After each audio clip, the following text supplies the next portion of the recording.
Hola a todos, bienvenidos a una nueva inmersión. Hola. Hoy nos vamos a sumergir en un concepto que, admito, me da un poco de escalofríos.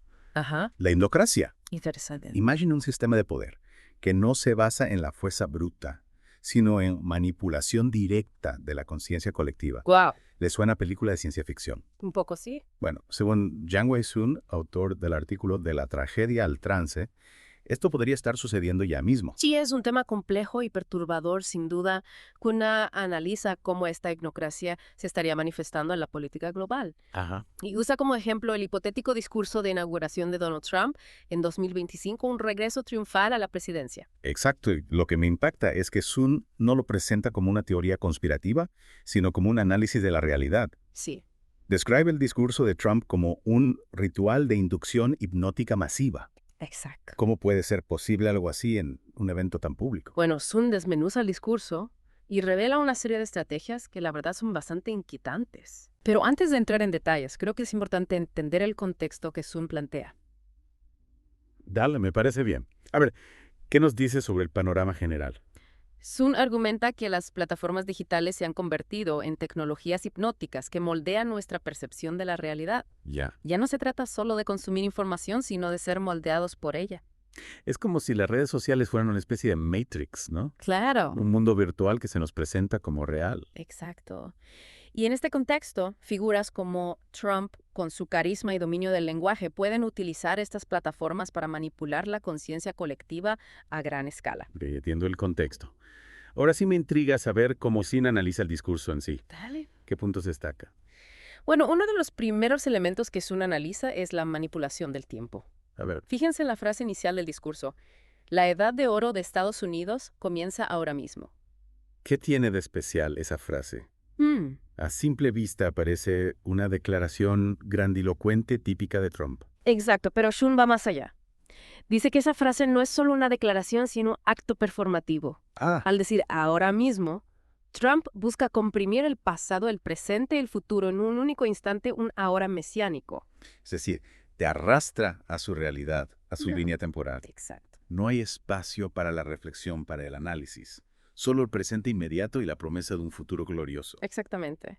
Y esto crea una sensación de urgencia, de que estamos en un momento crucial y que solo él, el líder, puede guiarnos hacia esa edad de oro prometida. Es una forma de manipular la percepción del tiempo para generar una respuesta emocional específica, ¿no? Sí, y Ushun también analiza la manipulación del espacio. A ver, Trump en su discurso declara, vamos a cambiar el nombre del Golfo de México por el de Golfo de América. wow. Eso sí que es una muestra de poder cambiar el nombre a un golfo entero. Claro. ¿Qué busca transmitir con eso? Para Sun es una forma de demostrar que la realidad misma puede ser moldeada a través del lenguaje. El territorio físico, en este caso el Golfo de México, se convierte en un objeto maleable a merced de la voluntad del líder. Es como si dijera, yo tengo el poder de redefinir la realidad, de imponer mi visión del mundo. Exactamente. Y esta manipulación simbólica, aunque parezca absurda, tiene un impacto profundo en la psique colectiva. Claro, porque se te mete en la cabeza la idea de que una sola persona puede cambiar la realidad a su antojo. Exactamente. Y no podemos olvidar que en este escenario hipotético, Trump ya tiene un historial de manipulación y de construcción de realidades alternativas. Claro. La gente ya está predispuesta a creerle. Porque entiendo la manipulación del tiempo y del espacio. ¿Y qué hay de la manipulación emocional? ¿Sí? Se menciona algo al respecto. Por supuesto, Krun analiza la narrativa de Trump sobre el Canal de Panamá. ¿Sí? Primero evoca un sacrificio histórico con miles de vidas perdidas en su construcción. Ah, sí, recuerdo esa parte del discurso. Trump decía que el canal era una obra maestra de la ingeniería estadounidense, un símbolo del poderío del país. Exacto. Y luego habla de la traición de las élites que regalaron el canal a Panamá, Ajá. introduce la figura del enemigo externo, en este caso China, que ahora opera allí, y finalmente promete la restauración. Lo recuperaremos. Es una narrativa épica, ¿no? Con héroes, villanos, traiciones y la promesa de una redención final. Exacto. Y Shun desmenuza cada elemento de esa narrativa mostrando cómo está diseñada para generar una respuesta emocional específica en la audiencia. Primero la pérdida, la nostalgia por un pasado glorioso. Luego la indignación, la rabia contra los traidores que nos han arrebatado lo que nos pertenecía. Pero Y finalmente el miedo, la amenaza del enemigo externo que se apodera de nuestro patrimonio. y al final, la esperanza, la promesa de que el líder nos va a devolver lo que hemos perdido. Exactamente. Es una verdadera obra maestra de la manipulación emocional aplicada a la geopolítica. Exacto. Y Sun lo llama ingeniería emocional, porque cada elemento está cuidadosamente diseñado para crear un estado emocional específico en la audiencia. Un estado que los predispone a aceptar la visión del líder y a seguirlo ciegamente. Ok, ya entiendo cómo manipula el tiempo, el espacio y las emociones. ¿Hay algún otro elemento que Sun destaque en el discurso? Sí, uno de los momentos más impactantes del discurso es cuando Trump relata el intento de asesinato que sufrió. La bala de un asesino me atravesó la oreja. Sun lo llama un nodo de resonancia traumática. Recuerdo esa parte. Fue un momento muy dramático. Trump lo usó para presentarse como una víctima, como un mártir. Exacto. Y Sun analiza cómo ese trauma personal se fusiona con un trauma colectivo, Ajá. creando una narrativa de victimización que le otorga a Trump un poder mesiánico. Es decir, el trauma se convierte en una fuente de legitimidad de autoridad. Exactamente. Y la frase, Dios me salvó para hacer que Estados Unidos vuelva a ser grande, completa el círculo vinculando su salvación personal con la salvación nacional. Es una jugada maestra sin duda. Convertirse en la víctima en el elegido por Dios para salvar a la nación. Y para reforzar esa conexión emocional, el discurso está plagado de repeticiones de palabras clave, grandioso.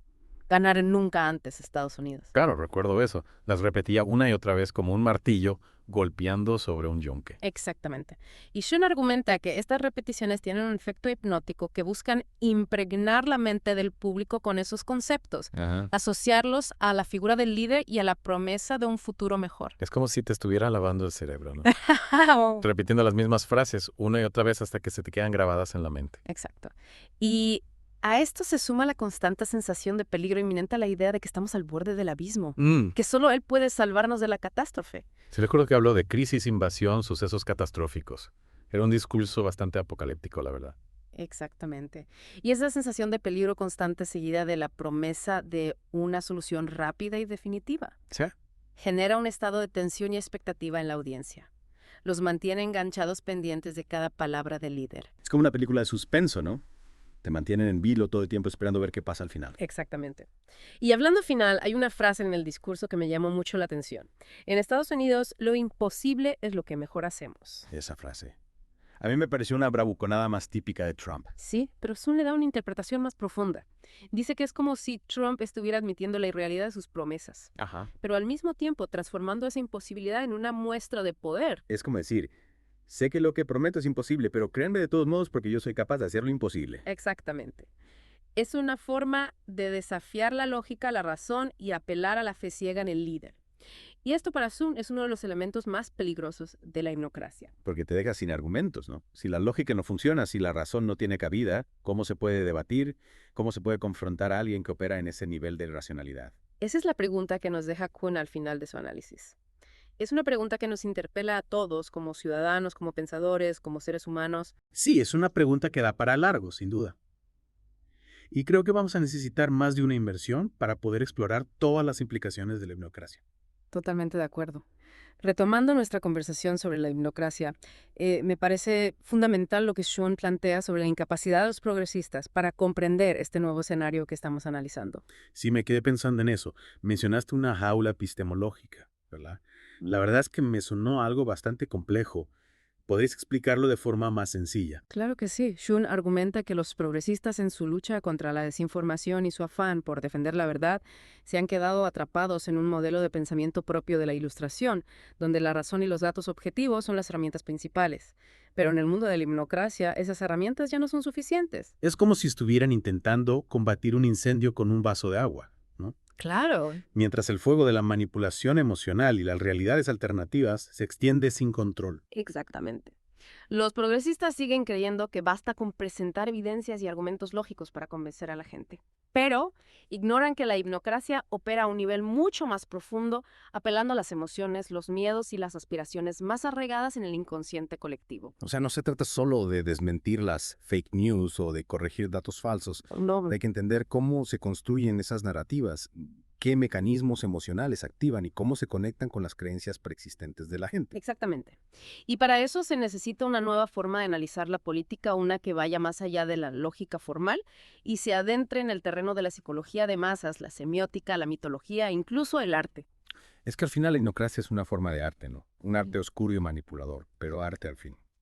Y para comprenderlo hace falta una sensibilidad especial, una mirada que vaya más allá de la superficie. Totalmente de acuerdo. Los líderes hipnocráticos son artistas de la manipulación. Crean espectáculos grandiosos que cautivan la imaginación del público y los sumergen en un estado de trance colectivo.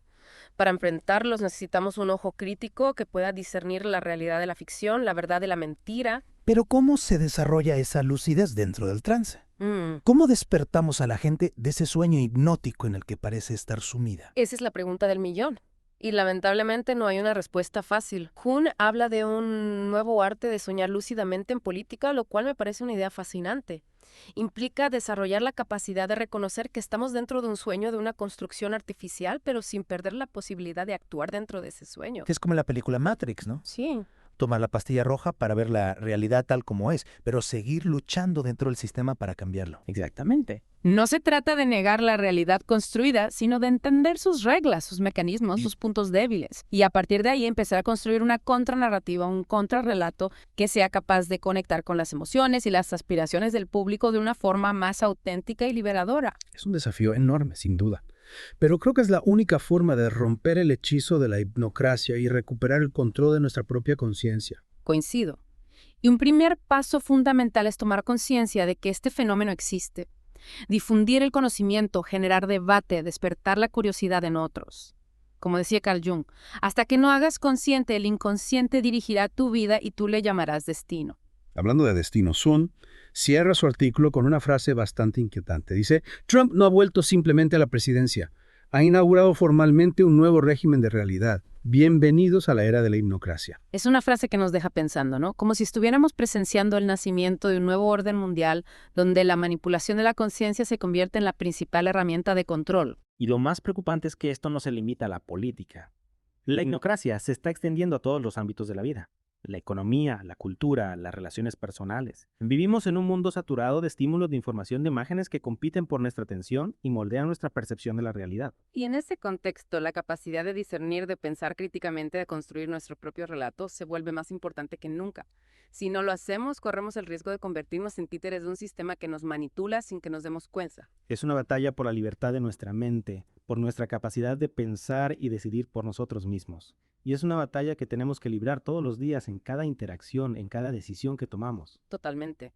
Y para ganar esa batalla necesitamos herramientas, estrategias, aliados. Y sobre todo necesitamos una buena dosis de lucidez, coraje y esperanza. Porque a pesar de todo, creo que el espíritu humano es más fuerte que cualquier forma de manipulación. Seguimos con la inmersión en la hipnocracia. Ya hemos analizado cómo este nuevo régimen de realidad se manifiesta en la política, la tecnología, la cultura. Sí. Pero la gran pregunta es, ¿qué podemos hacer al respecto?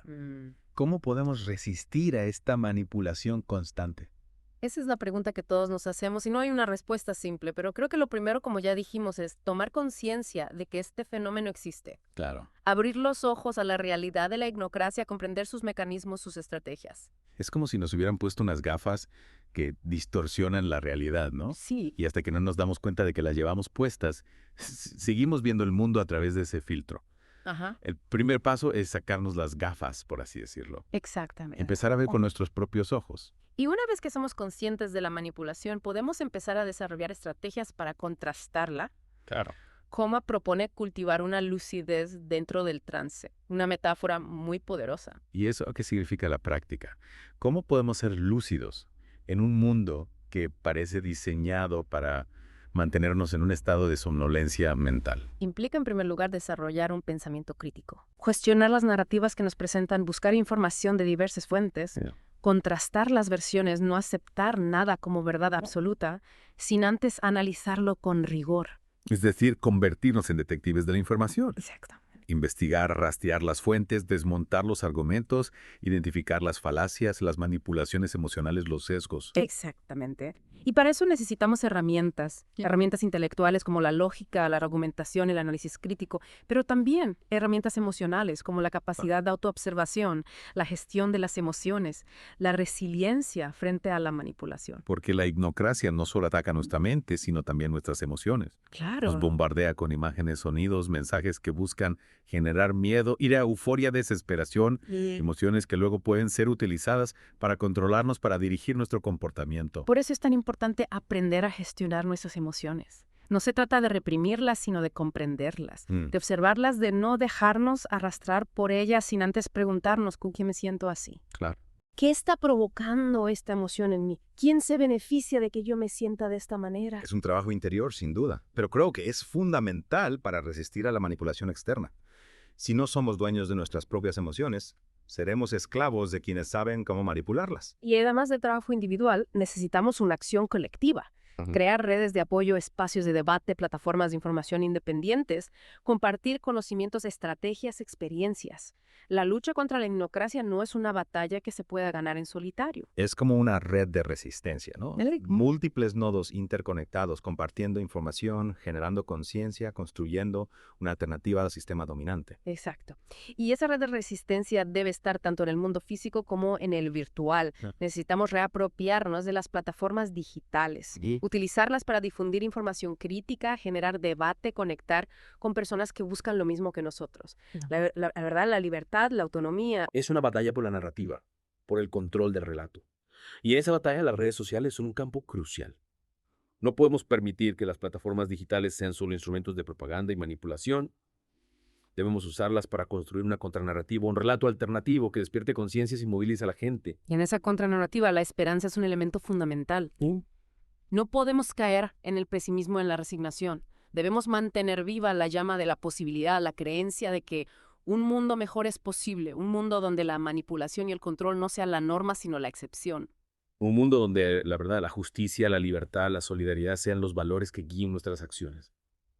Un mundo donde la hipnocracia sea solo un mal recuerdo, una etapa oscura que la humanidad superó gracias a su capacidad de despertar, de resistir, de crear un futuro mejor.